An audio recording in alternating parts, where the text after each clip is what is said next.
সাজদার টাইমে সাজদা না দেওয়া এটা মুমিনের কাজ নয়, এটা হলো শয়তানের কাজ। বলবেন হুজুর আপনি কোরআন শরীফ থেকে একটা দলিল দেন তো, সাজদার টাইমে সাজদা না দেওয়া এটা যে শয়তানের কাজ। এখানে আলেমদেরকে সাক্ষ্য রেখে আমি আপনাদেরকে আল্লাহর সেই আয়াতটা শোনায় দেই। ওয়া ইয কুলনা লিল মালাইকাতি ইসজুদু লি আদম ফাসাজাদু ইল্লা ইবলিস আবা ওয়াস্তাকবারা ওয়া কানা মিনাল কাফিরিন। আল্লাহ তাআলা বলছেন, আর স্মরণ করো যখন তোমার প্রতিপালক ফেরেশতাদেরকে বললেন আদমকে সাজদা দাও, সাজদার আদেশ যখন দেওয়া হলো, ফাসাজাদু অতঃপর সকল ফেরেশতারা সাজদা দিয়ে দিল, ইল্লা ইবলিস আল্লাহর সাজদার এই আদেশ কেবলমাত্র একজনই অমান্য করলো, যে অমান্য করলো তার নাম হলো ইবলিস। আবার সে অস্বীকার করলো, ওয়াস্তাকবারা অদ্যুতপূর্ণ আচরণ করলো, যার ফলে ওয়া কানা মিনাল কাফিরিন কাফিরদের অন্তর্ভুক্ত হয়ে গেল। আল্লাহর তরফ থেকে সাজদার আদেশ আসার পরে ইবলিস সেই আদেশ অমান্য করেছিল, এই জন্য আল্লাহ তাকে জান্নাত থেকে বের করে দিয়েছিলেন। আর জান্নাত থেকে বের হয়ে সে প্রতিজ্ঞা করেছিল, ফাবিমা আগওয়াইতানি লা আকুদান্না লাহুম সিরাতাকাল মুস্তাকিম, তুমি যাদের কারণে, যে আদমের কারণে আমাকে জান্নাত থেকে বের করে দিয়েছো, সেই আদম এবং তার বংশধরদেরকে সোজা পথে চলতে বাধা দেওয়া, এটাই হবে আমার প্রধান এবং প্রথম কাজ। কি করে আমি এদেরকে তোমার পথ থেকে বিচ্যুত করার জন্য ধোঁকা দিব? সূরা আরাফে এসেছে, সে বলেছিল সুম্মা লাআতিয়ান্নাহুম মিন বাইনি আইদিহিম ওয়া মিন খালফিহিম ওয়া আন আইমানিহিম ওয়া আন শামাইলিহিম ওয়া লা তাজিদু আকসারাহুম শাকিরিন। আমি তাদেরকে সামন দিক থেকে, পিছন দিক থেকে, ডান দিক থেকে, বাম দিক থেকে, চতুর্দিক থেকে প্রতারণার জাল বিস্তার করে ধোঁকা দিয়ে দিয়ে আমি তাদেরকে জাহান্নামী বানাবো। এই প্রতিজ্ঞা করেছে ইবলিস। এই প্রতিজ্ঞা করার পরে সে তার ওয়াদা পূরণে বসে আছে না কাজ করে? জোরে বলেন, বসে আছে না কাজ করে? প্রতিনিয়ত ধোঁকা দিয়ে দিয়ে আমাদেরকে জান্নাতের পথ থেকে দূরে সরাতে চায়। নামাজের মাধ্যমে জান্নাত পাওয়া যায়, আমরা যেন জান্নাত না পাই, যেন আমরা জান্নাত থেকে বিচ্যুত হয়ে যাই। এই জন্য নামাজের টাইমে ইবলিস আমাদেরকে এসে ধোঁকা দেয়। এই জন্য হাদিস শরীফে এসেছে ইবলিস কোন সময় হাসে আর কোন সময় কাঁদে। আল্লাহর নবী বলেছেন, যখন কোনো ব্যক্তি আল্লাহকে সাজদা দেয়, ইবলিস এই দৃশ্য দেখার পরে মনের বেদনায় ওই ব্যক্তির কাছ থেকে দূরে চলে যায়। রাসূল বলছেন, যখন কোনো ব্যক্তি আল্লাহকে সাজদা দেয়, ইয়াতাজালা শাইতানু ফায়াবকি, শয়তান তখন ওই ব্যক্তির কাছ থেকে দূরে চলে যায় মনের বেদনায়। ফায়াবকি অতঃপর সে তখন কান্না করে। এই হাদিস আপনাকে আমাকে কি বার্তা দিল? আমরা আল্লাহকে সাজদা দিলে, আমরা নামাজে গেলে ইবলিস হাসে না কাঁদে? মহিলার মতো আওয়াজ দিন না, পুরুষ মানুষের মতো বলেন। আমরা নামাজে গেলে, আল্লাহকে সাজদা দিলে ইবলিস হাসে না কাঁদে? আমরা নামাজে গেলে আল্লাহকে সাজদা দিলে ইবলিস কাঁদে। আর আমরা যখন নামাজে যাই না, ইবলিস তখন, সবাই বলেন, চুপ থাকলে বিপদে পড়বেন। এই হাদিসের শিক্ষা বলেন, আমরা নামাজে গেলে ইবলিস, জোরে বলেন, আরো জোরে বলেন, আমরা নামাজে না গেলে ইবলিস। ওকে, নাও টেক ইউর ডিসিশন। এখন সিদ্ধান্ত নেন, আপনারা নামাজের টাইমে ইবলিসকে হাসাবেন না কাঁদাবেন? এখন যারা জবাব দিলেন না, আপনারা কি ইবলিসের কাছ থেকে খেলাফত নিয়েছেন? তাহলে চুপ থাকলেন কেন? আপনারা নামাজের টাইমে ইবলিসকে হাসাবেন না কাঁদাবেন? সবাই এখনো বলেন নাই, হাসাবেন না কাঁদাবেন? আরো জোরে বলেন। কাঁদাতে হলে 5 ওয়াক্ত নামাজ ছাড়বেন না আদায় করবেন? জোরে বলেন। মানুষ হয়ে আল্লাহর দেওয়া 5 ওয়াক্ত নামাজের আদেশ অমান্য করে 5 ওয়াক্ত নামাজ ছাড়ে যারা, আল্লাহর জমিনে শয়তানের খলিফা, শয়তানের খাস গোলাম হলো তারা। 5 ওয়াক্ত নামাজের আদেশ অমান্য করে শয়তানকে খুশি করে যারা, মানুষরূপী আস্ত একটা শয়তান তারা। কারণ আমি যখন নামাজে যাই না, খুশি হয় কে? জোরে বলেন খুশি হয় কে? আর আমি নামাজে গেলে খুশি হন কে? জোরে বলেন তো আমরা খুশি করব কাকে?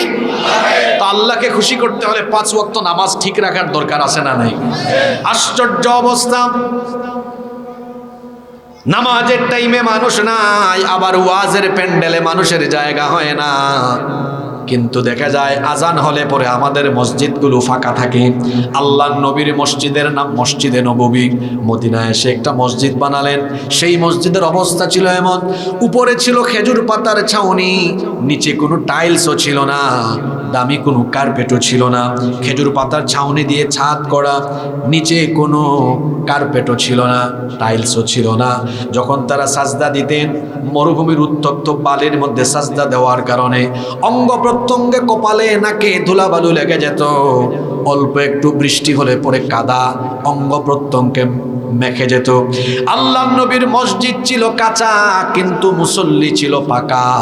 আর আমাদের এখন সব মসজিদ পাকা, কিন্তু মুসল্লির অভাবে আমাদের মসজিদ থাকে ফাঁকা। কিভাবে আমাদের 5 ওয়াক্ত নামাজ কাজা হয়? আমার জাতীয় কবি বড় সুন্দর করে কবিতার প্রতিটি লাইনে সমাজের বাস্তব চিত্র তুলে ধরেছেন। কবি বলছেন, ঘুমাইয়া কাজা করেছ ফজর, তখনও জাগনি যখন জোহর, হেলায় খেলায় কেটেছে আসর, মাগরিবের ওই শুনি আজান, এখনো জামাতে হওরে শামিল, এখনো এর সাথে আছে স্থান, বাজিছে দামামা বাদরে আমামা, শির উঁচু করি মুসলমান, দাওয়াত এসেছে নয়া জামানার, ভাঙা কেল্লায়ুরে নিশান। কিভাবে আমার নামাজ যায়? হ্যাঁ, কবি বলছেন, ঘুমাইয়া কাজা করেছ ফজর। ফজরের টাইমে ঘুমায় থাকে, ফজরের টাইমে ঘুমায়, নামাজে যায় না। ফজরের ক্ষণ গেল পরনি নামাজ, জোহরে ও ডুবেছিলে নিয়ে শত কাজ। ফজরের ক্ষণ গেল পরনি নামাজ, জোহরে ও ডুবেছিলে নিয়ে শত কাজ, হেলায় খেলায় গেল আসরের কাল, মাগরিবেও পড়লে না নামাজির সাজ। ফজরের ক্ষণ গেল পরনি নামাজ, জোহরে ও ডুবেছিলে নিয়ে শত কাজ। এভাবেই তো নামাজ যায়। ফজর আপনার ঘুমে যায়। এই যে আপনি ফজরের টাইমে ঘুমালেন, নামাজে আসলেন না, জোহরের আগে আপনার জানাজা রেডি হওয়ার সম্ভাবনা আছে না নাই? কেমন করে ঘুমাও তুমি, কেমন করে ঘুমাও তুমি, ফজর করে কাজা, এমন তো হতে পারে জোহরে জানাজা। হতে পারে কি পারে না? কেমনে ঘুমায় থাকলেন ফজরে?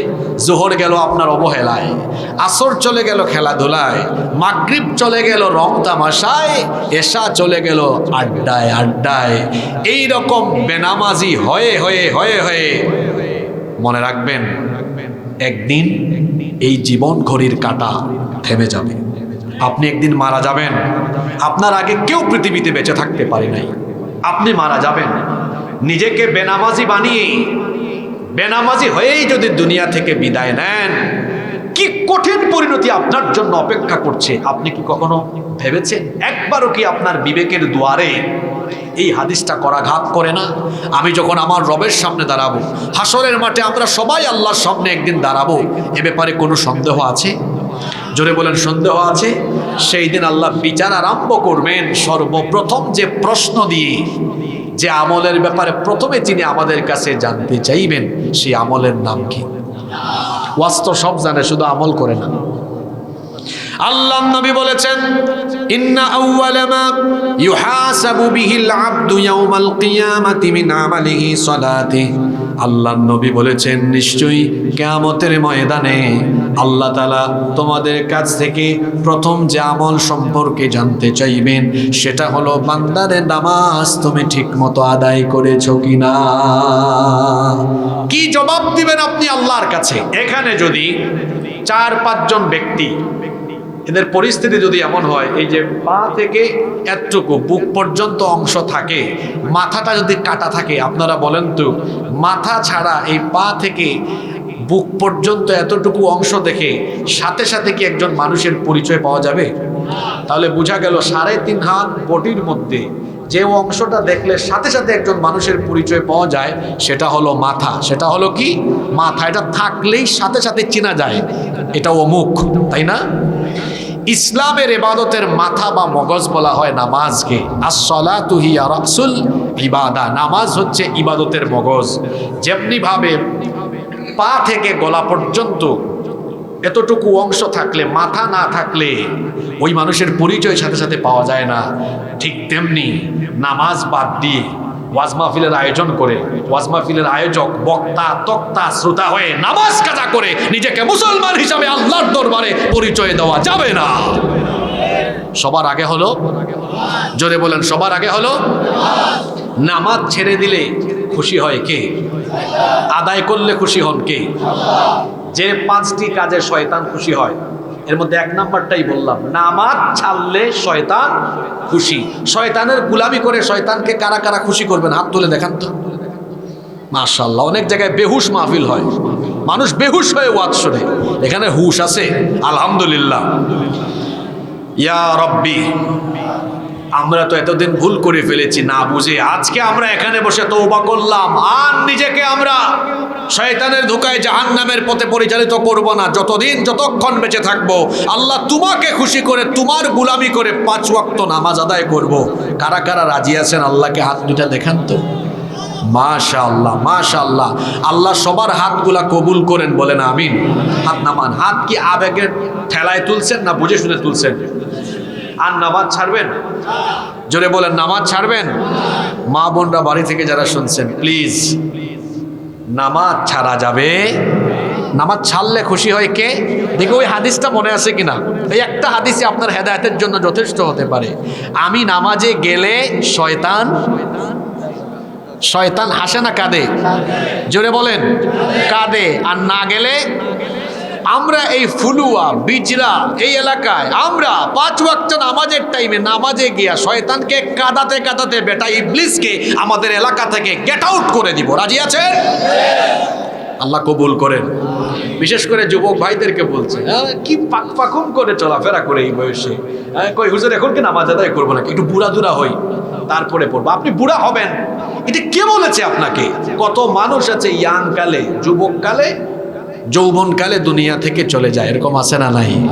কারণ পৃথিবীতে আসার সিরিয়াল আছে, যাওয়ার কোনো সিরিয়াল নাই। দেখবেন বাবা জীবিত, ছেলের লাশ বাবা কবরে নামাচ্ছে, দাদা এখনো জীবিত, নাতির লাশ দাদা কবরে নামাচ্ছে। এরকম হয় কি হয় না?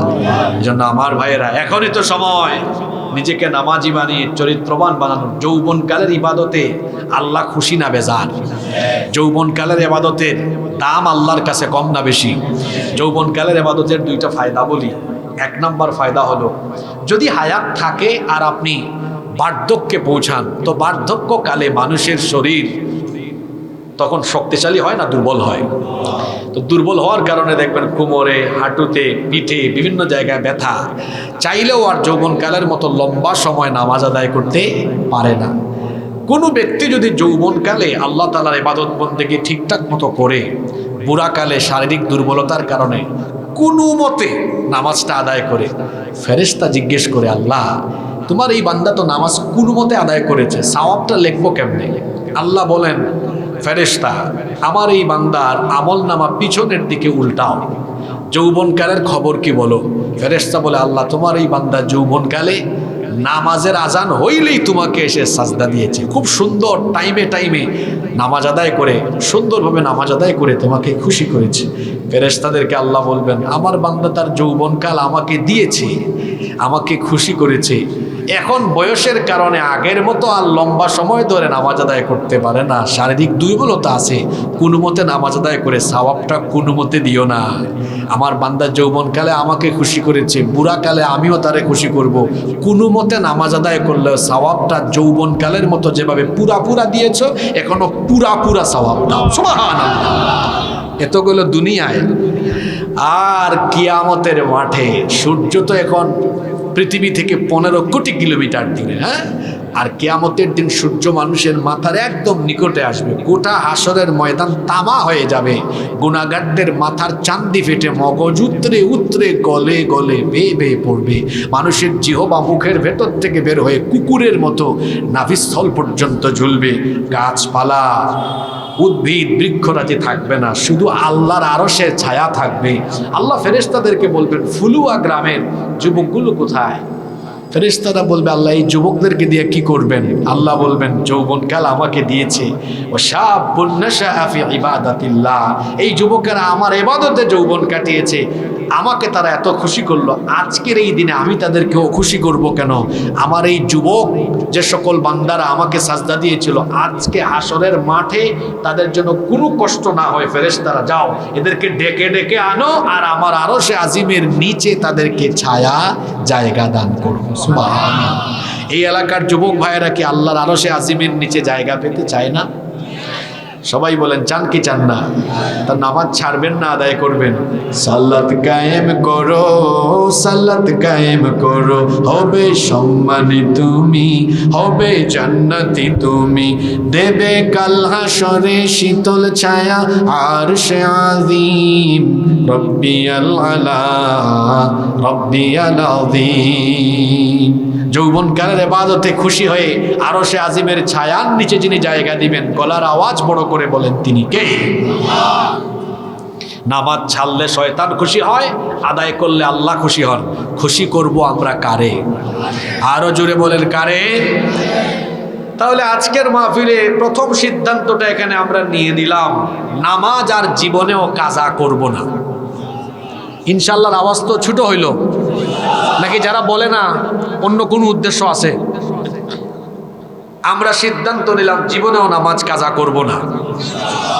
এখনো বলে না কারা? কি ভাই, খেলাফত নিয়ে আসছেন নাকি শয়তান থেকে?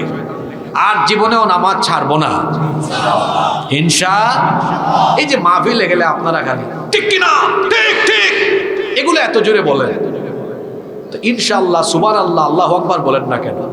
আমাদের দেশে এটা মাহফিলের একটা বাজে সংস্কৃতি, শুধু ঠিক ঠিক ঠিক বলা। এগুলোর পরিবর্তে ফজিলতের কথা শুনলে বলবেন সুবহানাল্লাহ, আল্লাহর বরত্বের কথা শুনলে বলবেন আল্লাহু আকবার, ভবিষ্যতের সিদ্ধান্ত নিয়েছেন বলবেন ইনশাআল্লাহ। মাহফিলে রুহানিয়ত ফিরে আসবে, আধ্যাত্মিক একটা ভাব থাকবে। ঠিক ঠিক বললে সওয়াব হয় না, কিন্তু কথায় কথায় সুবহানাল্লাহ, আলহামদুলিল্লাহ, আল্লাহু আকবার বললে আমলনামায় সওয়াব দেন কে? এই যে আল্লাহ বললেন, সওয়াব আছে না নাই? হ্যাঁ, আর এই নামটাও তো কত মজা। আল্লাহ নাম যতই জপি ততই মধুর লাগে, নামে তো মধু থাকে, কে জানি তো আগে। আল্লাহ নাম যতই জপি ততই মধুর লাগে, নামে তো মধু থাকে, কে জানি তো আগে। এই নামে মধু আছে না নাই? খারাপ লাগে না ভালো লাগে? তাহলে 1 নম্বর সিদ্ধান্ত, নামাজ ছাড়বো। 2, কোন কোন কাজে শয়তান খুশি হয়? 2 নম্বর, অপচয় করলে পরে শয়তান খুশি হয়। আর কোরআনে তো অপচয়কারীদেরকে শয়তানের ভাই বলা হয়েছে, ইন্নাল মুবাযযিরিনা কানু ইখওয়ানাশ শায়াতিন, নিশ্চয়ই অপচয়কারীরা শয়তানের ভাই। আজকে পয়েন্টগুলো একদম আমার আপনার জীবনে যা ঘটে এগুলো বলবো। বর্তমান সময়ে সবচাইতে গুরুত্বপূর্ণ যে জিনিসটা মুসলমানরা নষ্ট করে, অপচয় করে, সেটা হলো সময়। সেটা কি? টাকা পয়সা অপচয় বা নষ্ট করলেও, যদি ওইটাও হারাম, অপচয় করা যাবে না, কিন্তু অপচয় করলেও, নষ্ট হলেও, টাকা গেলেও টাকা পাওয়া যায়, কিন্তু সময় গেলে তো সময় পাওয়া যায় না। আজকে 2025 সাল চলছে, আপনারা বলেন তো 2015 সালে আপনাদের এই গ্রামের কেউ যদি কোনো ব্যবসায় 20 লক্ষ টাকা লস খায়, এই 2025 সালে আরো 50 লক্ষ টাকা লাভ করার সুযোগ আসতে পারে কি পারে না? পারে। কিন্তু আমার আপনার জীবন থেকে যে এত বছর সময় চলে গেল, এটা কি জীবনে কোনোদিন ফিরে আসবে? আসবে না। তাহলে কি বোঝা গেল? টাকা গেলে, সম্পদ গেলে, টাকা পয়সা সম্পদ পাওয়া যায়, সময় গেলে সময় পাওয়া যায় না। এজন্য গবেষকগণ বলেন সময়কে কাজে লাগিয়ে সম্পদশালী হওয়া যায়, কিন্তু সম্পদ দিয়ে জীবনের ফেলে আসা সময়কে আর ফিরিয়ে আনা যায় না। আজকের এই যে এখানে যত যুবকেরা এসেছে, এরা সবচেয়ে বেশি সময় নষ্ট করে, আর সময় নষ্ট করার আকর্ষণীয় চরিত্র বিধ্বংসী হাতিয়ার উপাদান তাদের প্রত্যেকের পকেটে আর হাতে আছে। এটার নাম হলো মোবাইল। যারা স্কুল কলেজে পড়াশোনা করে জিজ্ঞেস করে দেখেন, 24 ঘন্টার মধ্যে এরা কমপক্ষে 10 থেকে 14 ঘন্টা শুধু মোবাইলেই পড়ে থাকে। ঘুমানোর দোয়া হলো আল্লাহুম্মা বিসমিকা আমুতু ওয়া আহইয়া। আর জেন জি এদের ঘুমানোর দোয়া হলো, দেখি একটু ফেসবুকে ঢুকো ঘুমানোর আগে, একটু ইউটিউবে যাও, একটু গুগল শরীফে গিয়ে পর্ন সাইটে যাও। এটা তাদের ঘুমানোর আগের আমল, এগুলো তাদের ঘুমানোর আগের আমল। ইন্না লিল্লাহি ওয়া ইন্না ইলাইহি রাজিউন। আর ঘুম থেকে উঠলে আলহামদুলিল্লাহিল্লাযী আহইয়ানা বা'দা মা আমাতানা ওয়া ইলাইহিন নুশুর। না, এটা না। ঘুম থেকে উঠলে যুবকরা বলে মোবাইলটা তাড়াতাড়ি দাও, নোটিফিকেশন চেক করি। এই যে 10 থেকে 14 ঘন্টা সময় আমার ভাইয়েরা আপনারা মোবাইলে কাটান, আপনার জীবনের অর্ধেকের মতো সময় তো মোবাইলেই চলে যায়। আপনি জীবনে করবেনটা কি আমাকে বলেন? মোবাইলে একদিন চার্জ দিলে কমপক্ষে 2 দিন যাইতে হবে, কিন্তু আপনার তো পাওয়ার ব্যাংক সাথে থাকে, তার কিছুক্ষণ পর চার্জ চলে যেতে পারে। এরা মোবাইলে এতটা আসক্ত হয়েছে, রাত 3টা 4টা পর্যন্ত মোবাইলে তারা তাহাজ্জুদ পড়ে। মোবাইলে তাহাজ্জুদ মানে বুঝেন নাই? মানে হচ্ছে মোবাইল স্ক্রল করতে করতে করতে করতে ঘুমায় আর কি। এটা একটা রূপক কথা বললাম। না ঘুমাইতে ঘুমাইতে ছেলেগুলার চেহারা দেখছেন, তাকাইলে বড় মায়া হয় আমার। গালের 2 পাশের মাংস হাড্ডির চিপার ভিতরে ঢুকে গিয়েছে, গাল ভেঙে গিয়েছে, তার চোখের নিচে কালি পড়ে গিয়েছে, চেহারার মধ্যে ব্রণ আর ব্রণ। আর দিনের বেলা হাঁটে ফার্মের মুরগির মতো, এনার্জিলেস হয়ে গেল। যৌবনকালে তার এত এনার্জি লস হলো কেন? তার চেহারা শুরু তেমন কেন? কারণ ও তো চিপা চাপায় এবং রাতের বেলা মোবাইলের অপব্যবহার করে জিনার সাগরে ডুব দিয়ে চিপায় চাপায় তার যৌবন নষ্ট করে। এই জন্য তার এই পরিস্থিতি হয়েছে। সময় অপচয় করবেন না। যারা স্কুল কলেজে পড়েন, এই 10 থেকে 14 ঘন্টা সময় মোবাইল ব্যবহার করতে আমি নিষেধ করছি না, মোবাইল ব্যবহার করেন, কিন্তু অপব্যবহার করবেন না। যদি এই সময়গুলো সীমিত করে 30-40 মিনিট সর্বোচ্চ 1 ঘন্টা মোবাইলে থাকেন, বাকি সময়টুকু যদি পড়ালেখায় দিতেন, হায় হায়, এই বাংলাদেশে প্রতিটা ঘরে ঘরে বিজ্ঞানী, গবেষক, পৃথিবী বিখ্যাত ব্যক্তিদের পয়দা হতো। যদি ব্যবসায়িক কাজে মনোযোগী হতেন, উদ্যোক্তা হতেন, আপনার সময় কাজে লাগতো। আমি যুবক ভাইদেরকে বলছি, পৃথিবী বিখ্যাত লাগবে না, বাংলাদেশের বড় বড় কিছু ব্যবসায়ী আছেন না, এদের কাছে যাবেন, ইন্টারভিউ নেবেন। অনেকের দেখবেন ফেসবুক আইডিও নেই, মোবাইল চালানোর সময়ও নাই। আমাদেরকে বা আমাদের মতো অনেক হুজুর আছেন না, হ্যাঁ, হুজুরদেরকে, অনেক হুজুর আছেন যাদেরকে চিনে মানুষ ফেসবুকে ইউটিউবে দেখে, কিন্তু অনেক বড় বড় ব্যবসায়ীরা এরকম ফেমাস হুজুরদেরকে চিনেও না। বলে আপনি কে? বা কেউ নিয়ে গেলে বলে উনি কাকে নিয়ে আসছেন? ও চিনবে কেমনে? ওর তো ফেসবুক আর ইউটিউব চালানোর সময়ও নাই, ওর একটা ফেসবুক আইডি পর্যন্ত নাই। আমার যুবক ভাইদেরকে বলবো, সময় কাজে লাগান। পৃথিবীতে সময় হলো সবচেয়ে দামি দৌলত, সবচেয়ে দামি দৌলত হলো সময়। সময় নষ্ট করবেন না। আমি যখন এখানে এসে কথা বলা শুরু করেছি, এই কথা যেটা বললাম, এই যে চলে গেল সময়টা, আমার জীবনে কোনোদিন আর ফিরে আসবে না। সময়কে কাজে লাগান। আরবিতে একটা প্রবাদ আছে, আল ওয়াক্তু কাসসাইফ ইল্লাম তাকতাহু ফাইন্নাহু কাতাক। অর্থাৎ সময় হলো ধারালো তরবারির মতো। আপনি সময়কে টুকরা টুকরা করতে পারবেন না, কিন্তু সময় এর অপব্যবহার করলে, সময়ের অপব্যবহারের কারণে আপনার জীবন ক্ষত বিক্ষত টুকরা টুকরা হয়ে যাবে, ধ্বংস হয়ে যাবে। আমার কলিজার টুকরা যুবক ভাইদেরকে বলছি, সময় কাজে লাগান, সময় নষ্ট করবেন না, অপচয় করবেন না। অপচয় করলে খুশি হয় কে? জোরে বলেন, খুশি হয় কে? আল্লাহ অপচয় থেকে আমাদেরকে বাঁচাও। নাম্বার 3 নাম্বার, বেপরদা, নগ্নতা, অর্ধনগ্নতা, উলঙ্গপনায় মেতে উঠলে, উলঙ্গপনায় বেপরদায় নিমত্ত থাকলে খুশি হয় কে? আর মনে রাখবেন, এটা শয়তানের অন্যতম একটা মিশন, মানুষকে উলঙ্গ করে দেওয়া, মানুষকে বেপরদা করে দেওয়া। পৃথিবীর প্রথম মানুষ আমাদের সকলের বাপ, নাম হলো আদম আলাইহিস সালাম। আমাদের মা হাওয়া আলাইহিস সালাম, 2 জনকে আল্লাহ জান্নাতে রেখে দিলেন। এর আগেই তো ইবলিস আউট জান্নাত থেকে। টার্গেট নিল, লক্ষ্য নির্ধারণ করলো, যেভাবেই হোক আমি আমার ওয়াদা পূরণ করব, আমি মানুষকে ধোঁকা দেব। প্রথম টার্গেট হিসাবে সে বাবা আদম এবং হাওয়া আলাইহিমুস সালামকে সে তার লক্ষ্য বস্তু বানালো, কিভাবে তাদেরকে ধোঁকা দেওয়া যায়। অবশেষে সে তার মিশন বাস্তবায়নে সফল হলো। আল্লাহ যখন আমাদের বাপ আর মা দুজনকে জান্নাতে রেখে দিলেন, আল্লাহ বললেন আদম এবং হাওয়া তোমরা জান্নাতের ভেতরে সানন্দে বসবাস করো, কিন্তু খবরদার ওয়ালা তাকরাবা হাদিহিশ শাজারা ফাতাকুনা মিনাল যালিমিন, ওই নিষিদ্ধ গাছটার কাছে যাও না।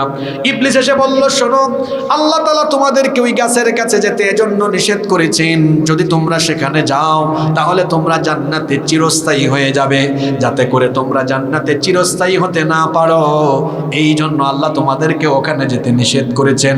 ইবলিস ধোঁকা দিয়ে প্রতারণার জালে ফেলে উভয়কে ওই নিষিদ্ধ গাছের কাছে নিয়ে গেল। নিষিদ্ধ গাছের কাছে নিয়ে তাদেরকে এই ভয়ঙ্কর ফিতনায় ফেলে দিল। উভয়ে যখন সেখানে চলে গেলেন, তাদের শরীর থেকে জান্নাতি কাপড় খুলে গেল। তারা দুজনেই জান্নাতি কাপড় তাদের শরীর থেকে খুলে যাওয়ার পরে জান্নাতের গাছের পাতা দিয়ে তারা তাদের লজ্জাস্থান ঢাকা আরম্ভ করলেন। দুজনের শরীর থেকে কাপড় খুলে যাওয়ার পরে ইবলিস তাদেরকে লজ্জাস্থান দেখিয়ে দিল। তাহলে ইবলিসের কাজ হলো মানুষের শরীরে কাপড় রাখা নাকি মানুষকে উলঙ্গ করে দেওয়া? রব্বুল আলামিন কোরআনুল কারীমের 7 নম্বর সূরা সূরাতুল আরাফের 27 নম্বর আয়াতে বলছেন, ইয়া বানি আদম লা ইয়াফতিনান্নাকুমুশ শাইতানু কামা আখরাজা আবাওয়াইকুম মিনাল জান্নাহ ইয়ানজিউ আনহুমা লিবাসাহুমা লিয়ুরিয়াহুমা সাওআতিহিমা ইলা আখিরিল আয়া। আল্লাহ তাআলা বলছেন, হে আদম সন্তান, হে বনি আদম, শয়তান যেন তোমাদেরকে ফিতনায় না ফেলতে পারে, যেভাবে শয়তান তোমাদের পিতামাতা দুজনকে ফিতনায় ফেলে জান্নাত থেকে বের করে দিয়েছিল। তোমাদের পিতামাতা দুজন যখন জান্নাতে ছিলেন, ইবলিস গিয়ে তাদেরকে ধোঁকা দিয়ে ওই নিষিদ্ধ গাছের কাছে নিয়ে যাওয়ার কারণে তাদের উভয়ের শরীর থেকে জান্নাতি পোশাক খুলে গেল। ইবলিস উভয়কে লজ্জাস্থান দেখিয়ে দিল। ইবলিস তার মিশন বাস্তবায়ন করলো। তখন তারা উভয়ে লজ্জায় শরমে পড়ে গিয়ে জান্নাতের গাছের পাতা দিয়ে তারা তাদের লজ্জাস্থান ঢাকতে লাগলেন। আল্লাহ বললেন, আমি কি তোমাদেরকে এই নিষিদ্ধ গাছের কাছে আসতে নিষেধ করি নাই? তাও তোমরা কেন চলে আসলে? এই অপরাধের কারণে আল্লাহ তাদেরকে জান্নাত থেকে বের করে দিলেন। ইবলিস তার মিশন বাস্তবায়নে সফল হলো। তাহলে আমাদের বাপ এবং মা দুজনকে ইবলিস জান্নাতের ভেতরে ঢুকা দিয়ে তাদের উভয়কে ইবলিস ধোঁকা দিয়ে নিষিদ্ধ গাছের কাছে নিয়ে গিয়ে উভয়ের শরীর থেকে লজ্জাস্থান খুলে ফেলে দিয়েছে। আল্লাহ আমাদেরকে সতর্ক করেছেন, সাবধান, তোমাদের পিতামাতা দুজনকে যেভাবে ইবলিস ফিতনায় ফেলেছে তোমাদেরকেও যেন ইবলিস এভাবে ফিতনায় না ফেলে। কিন্তু দুঃখের ব্যাপার হলো, আমার সমাজের নামধারী অনেক মুসলিম ভাই এবং বোন উভয়ই ইবলিসের এই ফিতনা দ্বারা আক্রান্ত হয়ে ইবলিসের মিশন বাস্তবায়নে ইবলিসকে তারা সহযোগিতা করছেন। আমাদের মধ্যে অনেক পুরুষ আজকে দায়ুস হয়ে গিয়েছেন, তিনি তার ঘরের নারীদেরকে বেপরদায় রেখে আবার নামাজেও যান। আমার ওই হাদিসটা মনে পড়ে গেল, আল্লাহর নবী বলেছেন, ইয়াতি আলান নাসি জামান, খুব শীঘ্রই মানুষের উপরে এমন এক সময়ের অবতারণা হবে, অবস্থাটা তখন এমন হবে শেষ জামানা, আখেরি জামানার মুমিনরা তারা উটের জিন সদৃশ উঁচু উঁচু বাহনে চড়ে মসজিদে যাবে। ইয়ানজিলুনা আলা আবওয়াবিল মাসাজিদ, মসজিদের সামনে গিয়ে তারা সেখানে অবতরণ করবে। তারা মসজিদে যাবে, কিন্তু তাদের ঘরের নারীদের খবর হলো নিসাউহুম কাসিয়াতুন আরিয়াত, তাদের ঘরের নারীরা উলঙ্গপনায় বেপরদায় মত্ত থাকবে। কেমন করে তারা চলাফেরা করবে? আল্লাহর নবী বলেছেন, আলা রুউসিহিম কাআসনিমাতিল বুখতিল ইজাফ, বুখতি উটের কুজের মতো ভাঁজ দিয়ে স্টাইল করে হিজাব বেঁধে ঘর থেকে বের হবে। বলেন তো আজকের সমাজের সাথে এই হাদিসের মিল আছে না নাই? অনেক মানুষ নামাজে আসে, জুমার দিনে নামাজে আসে, নামাজ আদায় করে বাড়িতে গিয়ে তার বউকে বেপরদা বানায় তারপরে দাওয়াত খাইতে নিয়ে যায়। কোনো বোরখা নাই, পর্দা নাই, বেপর্দা নিয়ে বউকে দাওয়াত খেতে নিয়ে গিয়েছে, বিয়ে বাড়িতে গিয়েছে। যাওয়ার সময় রাস্তাঘাটে এলাকার ভাইয়েরা পেয়েছে, বলতেছে, ভাই আপনার সাথে এটাকে কই চিনোস না তোর ভাবি? উফ, ঠিক আছে। এরপরে বিয়ে বাড়িতে গিয়ে ছবিও তুলেছে, তারপরে এটা ফেসবুকে আপলোড করেছে, মানুষ কমেন্ট করেছে। ফেসবুকে, অনলাইনে, অফলাইনে তার বউয়ের নাক কেমন, ঠোঁট কেমন, গাল কেমন, তার বউয়ের অনেক কিছু মানুষ দেখে তার খারাপ লাগে না। যে ব্যক্তি তার নিজের বউকে অনলাইনে অফলাইনে এভাবে দেখায়া মানুষের সামনে তার বউকে ছেড়ে দিয়েছে, আমি আমার ভাষায় বলি, সেই ব্যক্তি হলো পুরুষ নামের কলঙ্ক। সে ব্যক্তিত্বহীন, রুচিহীন এক বেহায়া পুরুষ। তার মধ্যে কোনো রুচি, লজ্জা করে না। আপনার বউয়ের গাল কেমন, নাক কেমন, ঠোঁট কেমন আরেক মানুষ জানে, খারাপ লাগে না আপনার? আপনি তো পুরুষ নামের কলঙ্ক। পুরুষত্ব আছে কিনা এটা প্রশ্নের দাবি রাখি। অনেকে আছে আবার নিজের বউকে নিয়ে যেখানে যেখানে যায় সব ভিডিও করে। হ্যাঁ, এখন নতুন ফিতনা শুরু হয়েছে। আগে তো ছিল ফুড ব্লগ, ট্রাভেল ব্লগ, এখন শুরু হয়েছে কাপল ব্লগ। এই ওয়াজ চাচারা বুঝবেন না, যারা বুঝার তারা বুঝে গেছে। কি যুবক ভাইয়েরা, বুঝা গেছে তো কথা? হ্যাঁ, এটা ফেসবুক পেজ খুলে, ইউটিউব চ্যানেল খুলে, তারপরে নিজের বউকে নিয়ে যত মজমস্তি করে যেখানে যেখানে যায় সব ভিডিও করে, তারপরে লাইক আর কমেন্ট ভিক্ষা করার জন্য এগুলো আপলোড করবে। কেউ কেউ আবার সেগুলো মনিটাইজ করে ডলার কামানোর ধান্দায় নিজের বউ দিয়া ব্যবসা করে। যারা সামান্য কয়েকটা ডলার কামানোর ধান্দায় নিজের বউকে ব্যবসায়িক পণ্যের মতো সোশ্যাল মিডিয়া বা ইন্টারনেটে পণ্য বানিয়ে মানুষের চোখের সামনে ছেড়ে দিয়েছে, এরা হলো রুচিহীন, ব্যক্তিত্বহীন এমন পুরুষ যারা পুরুষ নামের কলঙ্ক। লজ্জা নাই, বেহায়া, বেশরম। যে ঘরের পুরুষ তার ঘরের নারীদেরকে বেপরদায় রাখে, এই পুরুষের পরিচয় হলো সে দাইয়ুস। আর দাইয়ুস কখনো আল্লাহর জান্নাতের গন্ধও পাবে। আমাদের ঘরের নারীদেরকে এজন্য পর্দার ভেতরে রাখার দরকার আছে না নাই? ঠিক তেমনি ভাবে আমি পর্দার আড়ালে থাকা মা বোনদেরকেও বলবো, বেপর্দা হয়ে ঘর থেকে বের হবেন না। কারণ পর্দার বিধান কোনো মোল্লার নয়, পর্দার বিধান কার? আল্লাহ তাআলা বলছেন, ওয়ালা তাবাররাজনা তাবাররুজাল জাহিলিয়াতিল উলা। জাহিলি যুগের নারীদের মতো, জাহিলি যুগের নারীদের মতো ঘর থেকে বের হয় না। তাফসীরের কিতাবগুলোতে এসেছে জাহিলি যুগের নারীরা কিভাবে ঘর থেকে বের হতো। তারা তাদের বক্ষ দেশে কোনো ওড়না রাখতো না, খুবই শর্টকাট কাপড় চোপড় পরে ঘর থেকে বের হতো। শরীরের সেনসিটিভ অংশগুলো বোঝা যেত। আল্লাহ নিষেধ করেছেন জাহিলি যুগের নারীরা যেভাবে বেপরদায় ঘর থেকে বের হতো, তোমরা ওরকম বেপরদার মতো ঘর থেকে বের হয়ে যাও না, বরং বুরখা পরিধান করে, নিকাব পরিধান করে তারপরে পর্দার সাথে ঘর থেকে বের হও। এই হুকুমটা কার? আসতে বলবেন না, এই হুকুমটা কার? আমার বোনদেরকে বলে যাচ্ছি, আল্লাহর দেওয়া এই সুন্দর চামড়া পর পুরুষকে দেখায়া নিজেকে জাহান্নামী বানাবেন না। আল্লাহ তাআলার বিচারের সিস্টেমও বড় আলাদা।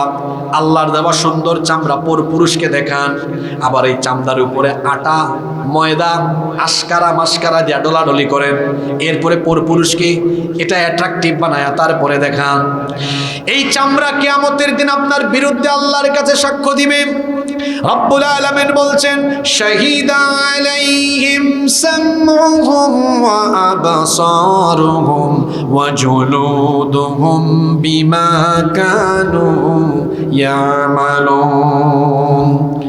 সেই দিন তাদের চক্ষু, তাদের কান, এমনকি তাদের চামড়া, তাদের অপকর্মগুলো আল্লাহর কাছে ফাঁস করে দিবে, আল্লাহর দরবারে সাক্ষ্য দিবে। চিন্তা করেন তো, শরীরের চামড়া আপনার বিরুদ্ধে সাক্ষ্য দিবে, বলবে, হে আল্লাহ, তোমার বান্দিকে সুন্দর চামড়া দিয়েছিলে, আদেশ দিয়েছিলে এটা ঢেকে পর্দা করার জন্য, কিন্তু তোমার বান্দি পর্দা করে নাই। চামড়া যখন কিয়ামতের ময়দানে কথা বলবে, সবকিছু ফাঁস করে দিবে। জাহান্নামী তখন পর্দা, জাহান্নামী তখন তার নিজের চামড়াকে বলবে, নাফরমান হলে কেমনে? হে আমার চামড়া, তুমি কিভাবে আমার সাথে নাফরমানি করছো?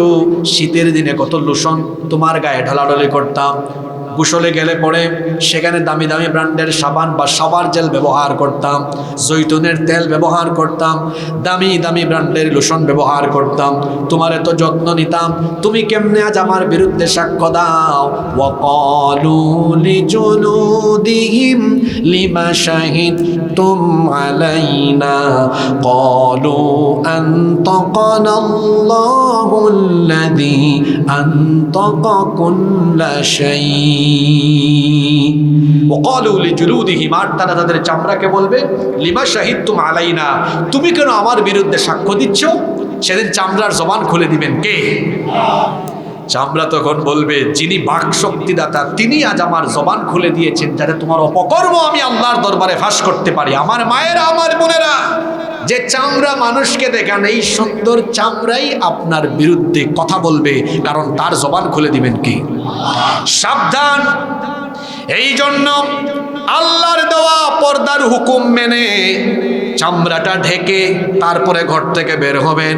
পর্দার বিধান মানার কারণে নারীর ইজ্জত কমে না, বরং ইজ্জত সম্মান আরো বাড়ে। বেপর্দা হয়ে ঘর থেকে বের হলে ভদ্র সমাজে বলা যায় না, তারপরে বোঝানোর জন্য আমি হালকা ইঙ্গিত দেই। বেপর্দা একটা নারী যখন যায় তখন দেখবেন অনেক ছেলেরা বলে দুস্থ দেখ কি যায়, আমি এতটুকু বললাম আর নিচে নামলাম না। আর যখন বুরখা পরে একটা মেয়ে যায় অনেকে তাকায়ও না, তাকাইলেও বলবে ভাই রে ভাই বোনটাকে সাইড করে দাও যাতে সে চলে যায়। সুবহানাল্লাহ। পর্দা করে বের হলে সম্মান বাড়ে, বেপর্দায় ঘর থেকে বের হলে আপনার সম্মান কমে, আজে বাজে মানুষ আপনার দিকে তাকাতে পারে।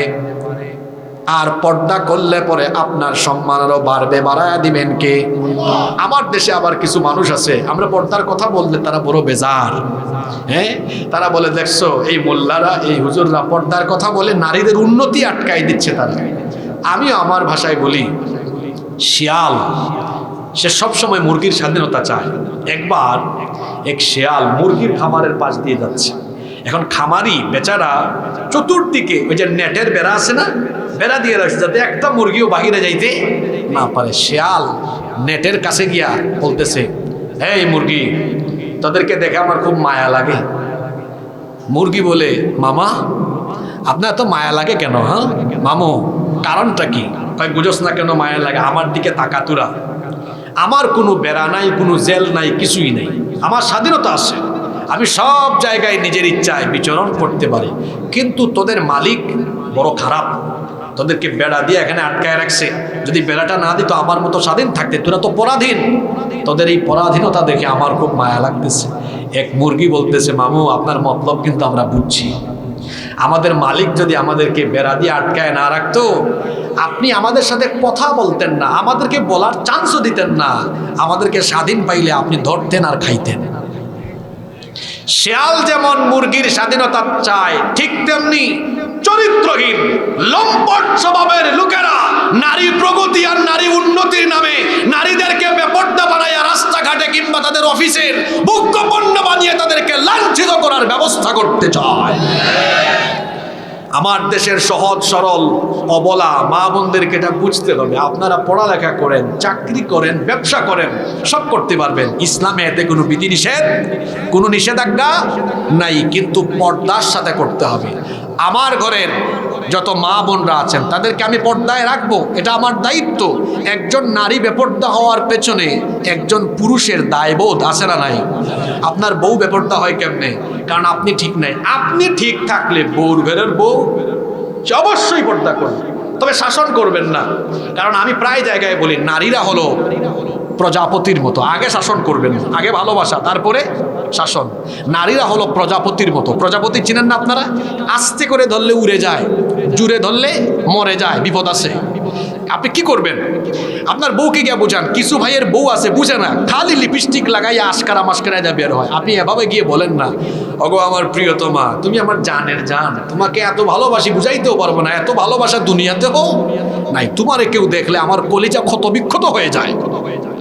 আমি চাই তোমাকে আমি মন ভরে দেখি, খুব ভালোবাসি তোমাকে। বলে দেখেন না, এই দেশের মেয়েরা খুব ভালো, দেখবেন খুশির ঠেলায় বলবে আমার হাজবেন্ড আমাকে এত ভালোবাসে। বুরখা না পড়লেও বলবে আজকেই মাপ দাও, একটা বুরখা বানায় দাও, পর্দা শুরু করে দিবে। আর যদি কথা না শুনে, তাহলে একটু শাসন করতে যাবেন, দেখবেন ঠিক হয়ে যাবে। তবে আমার বিশ্বাস বাঙালি মেয়েরা ভালো, শাসন করা লাগবে না। শুনেন, জবান দিয়ে বিশ্ব জয় করা যায়। জবান এটা এমন জিনিস, এই জবানের সুন্দর ভাষা দিয়ে মানুষের হৃদয়ে স্থান করা যায়। আর এই জবানের অপব্যবহারের ফলে আবার মানুষের হৃদয় থেকে বঞ্চিত হয়ে আবার পতনের দ্বারও উন্মুক্ত হয়ে যায়। আমার দেশে রাবেয়া বছরই ছিল না, 15-16 বছর, হ্যাঁ, আলেমদেরকে ধরছে আর জেলখানায় ঢুকাইছে। এই রাবেয়া বছরের পতন হয়েছে কিসের কারণে মনে নাই আপনাদের? মনে নাই আপনাদের? ভুলে গেছে? গালি দিয়েছিল কি? জোরে বলেন। মনের মতো হইলে আমার সাথে মিললে মুক্তিযোদ্ধা, না মিললে রাজাকার। বাংলাদেশে এখন নতুন করে আবার মুক্তিযুদ্ধের চেতনার ব্যবসা করার জন্য আরেক দল দান্ডা করতেছে।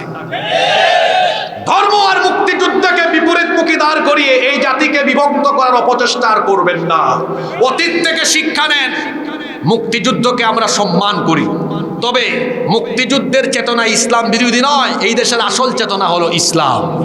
কেউ যদি মুক্তিযুদ্ধের চেতনাকে সামনে এনে ইসলামকে তার বিপরীত দাঁড় করিয়ে এই দেশের মানুষকে ইসলাম থেকে, আলেম ওলামা থেকে বিচ্ছিন্ন করার অপচেষ্টা করে, আগের 15 বছরে তো মুক্তিযুদ্ধের ব্যবসা করতে গিয়ে এক গ্রুপ হেলিকপ্টারে উঠে যেতে পেরেছে।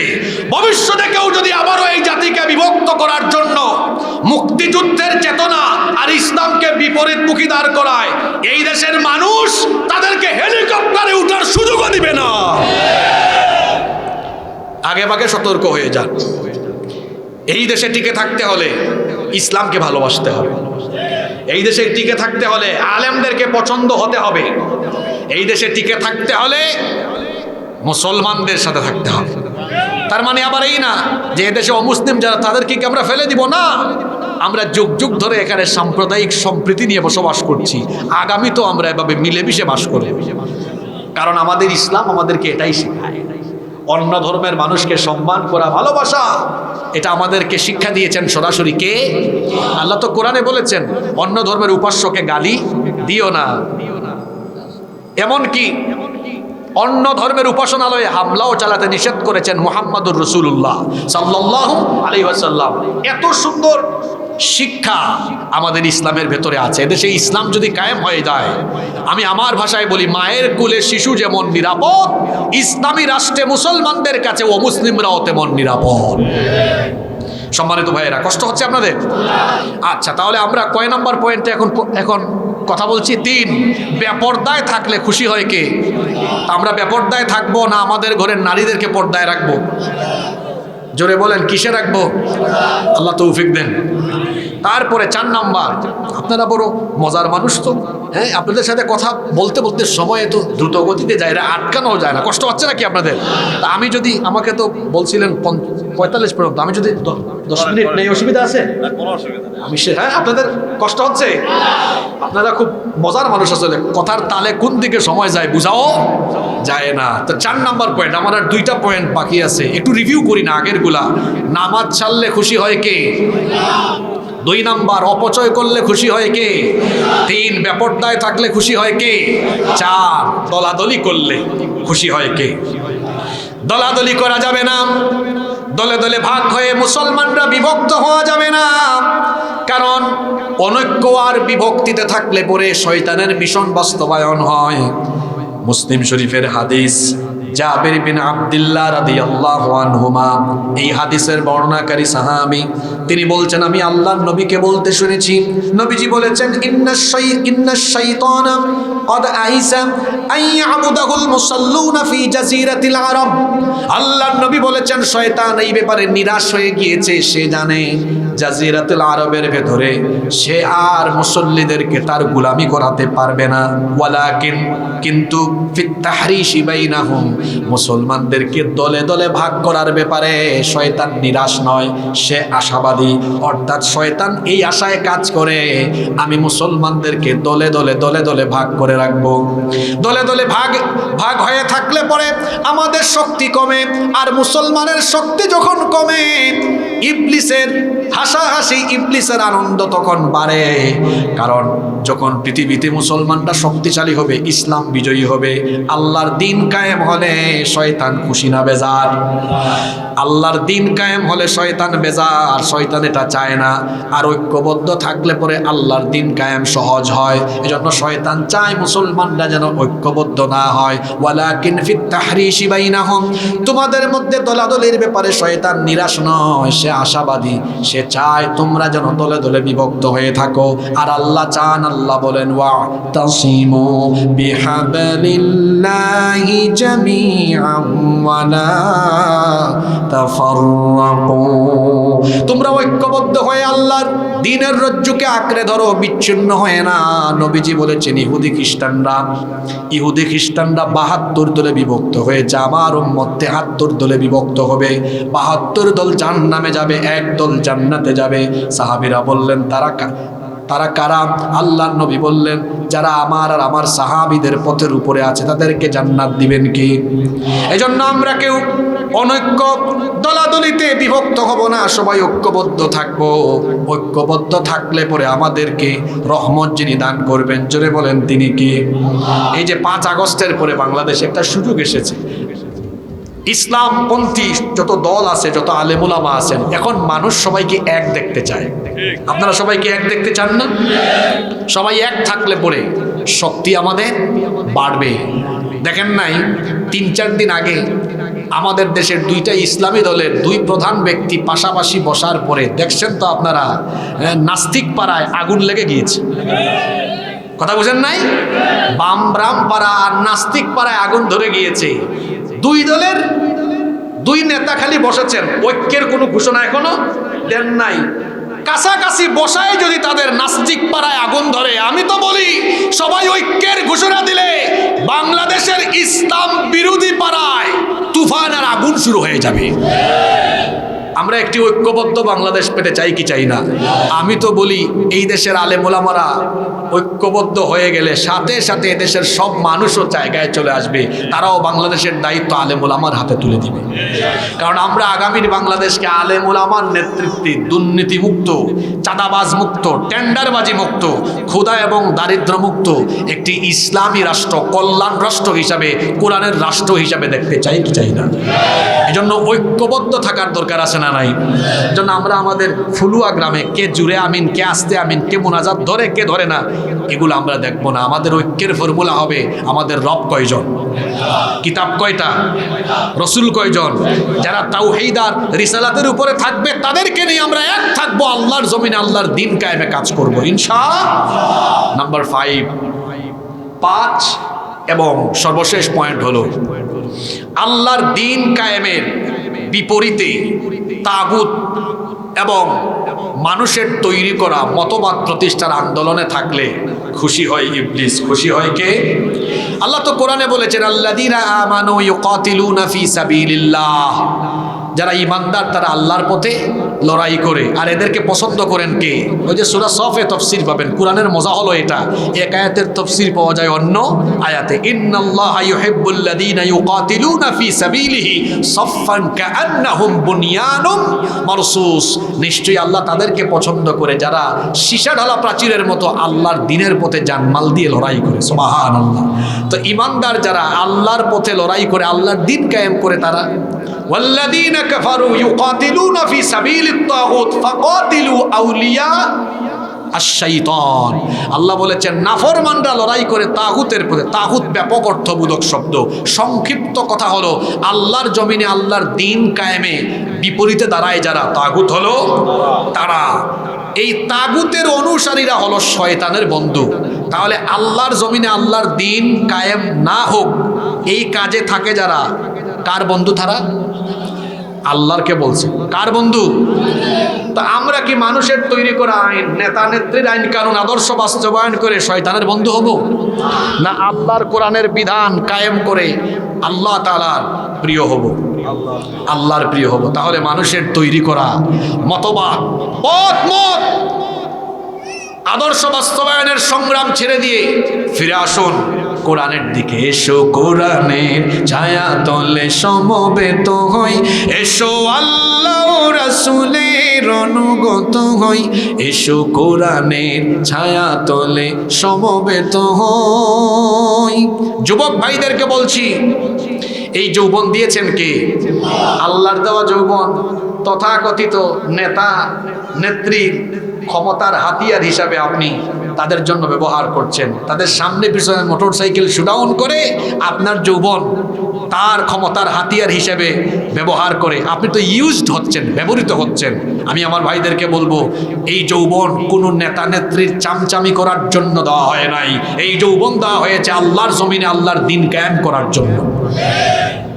এজন্য আমরা কারো চামচা হব না, আত্মসম্মান বোধ বাড়াতে হবে। আমার শরীরের শক্তি সামর্থ্য জানমাল খরচ করব কার পথে? মানুষের আইন যদি আল্লাহর আইনের বিপরীত হয়, ওই আইন প্রতিষ্ঠায় কোনো নেতা নেত্রী থাকলে তার সাথে আমার কোনো সম্পর্কই থাকবে না। আজ আপনারা কত বড় ভুল করছেন। আমি কয়েকটা উদাহরণ দিয়ে আজকে শেষ করব। উদাহরণগুলো খুব গুরুত্বপূর্ণ। ফুলুয়া গ্রামের 17 বছরের একটা ছেলে 15 বছরের মেয়েকে সে যদি বিয়ে করে, বলেন তো এটা আপনাদের দেশের আইনে এটা কি ভালো কাজ না অপরাধ? কথা বলেন, এটা কি বিবাহ? হুজুর সুদ্ধা জেলে ঢুকবে যে হুজুর বিয়ে পড়াবে। এবার বলেন আল্লাহর আইন, কোরআনের আইনে এটা কি অপরাধ? জোরে বলতে হবে, আরো জোরে বলেন। আচ্ছা, তাহলে আল্লাহ করছেন হালাল, আপনার দেশের আইন করছে। এবার ঘটনাটা উল্টায় দেন। এই 17 বছরের ছেলেটা 15 বছরের মেয়েকে নিয়ে লাউতলা, ঝাউতলা, বটকাসতলা, হ্যাঁ, লেকের পার, নদীর ধার, কলেজ বিশ্ববিদ্যালয়ের ক্যাম্পাসে বসে কবুতরের জোড়ার মতো বসে বাদাম খায়, একটার একটারে খাওয়ায় দেয়, হ্যাঁ, ঢালাঢলি মাখামাখি করে।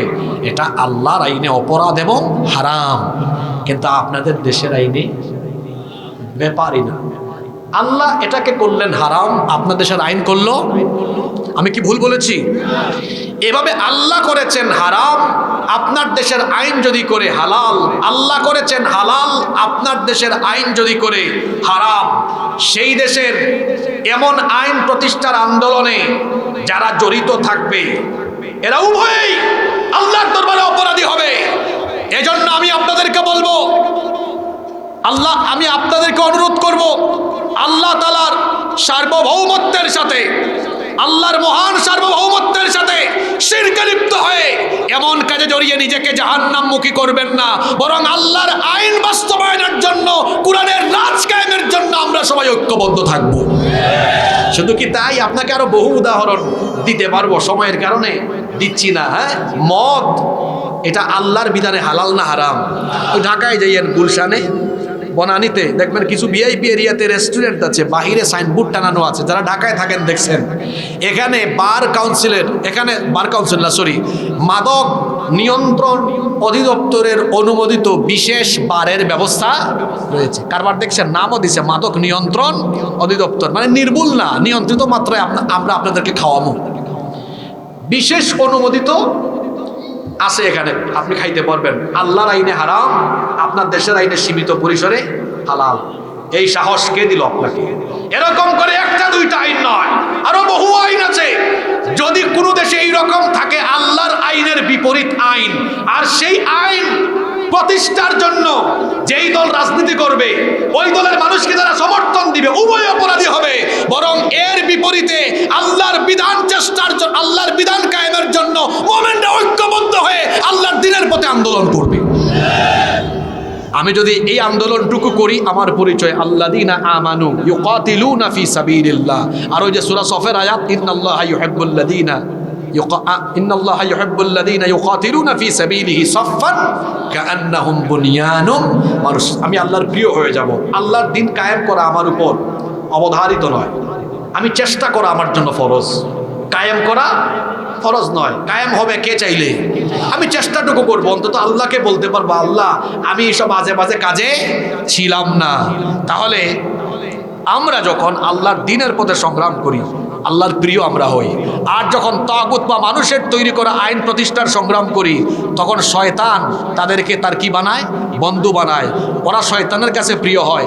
আমরা কি আল্লাহর প্রিয় হব না শয়তানের প্রিয় হব? জোরে বলেন, আল্লাহর প্রিয় না শয়তানের প্রিয়? তাহলে আমৃত্যু কোরআনের আন্দোলনের সাথে থাকতে কারা কারা রাজি আছেন? আল্লাহকে হাত দেখান তো। মাশাআল্লাহ, আল্লাহ কবুল করেন। হাত নামান। যে 5টি কাজে শয়তান খুশি হয়, কি বললাম? 1 নাম্বার পয়েন্ট বলেন তো, কি করলে শয়তান খুশি? শুধু এরা, বাকিরা বলবেন না কি করলে শয়তান খুশি? 1 নাম্বার নামাজ ছাড়লে, 2 নাম্বার কি করলে? অপচয় করলে। আজকে বিশেষ করে সময় অপচয়ের কথা বলেছি, সময় অপচয় করব। 3 নাম্বার বেপরদায় থাকলে শয়তান। আমরা কি আমাদের এলাকাকে বেপরদায় রাখবো না পর্দা নিশ্চিত করব ইনশা? 4 নাম্বার দলাদলি করলে খুশিকে, ঐক্যবদ্ধ থাকলে খুশিকে। আমরা দলাদলি করব না, এক থাকবো। 5 আল্লাহর দিন কায়েমের পথে, কোরআনের আন্দোলনের পথে থাকলে খুশিকে। আর মানুষের তৈরি করা আইন প্রতিষ্ঠার কাজ করলে খুশিকে। এবার বলেন এই 5টা কাজে আমরা শয়তানকে খুশি করব না আল্লাহকে খুশি করব? আল্লাহ সবাইকে তৌফিক দান করেন।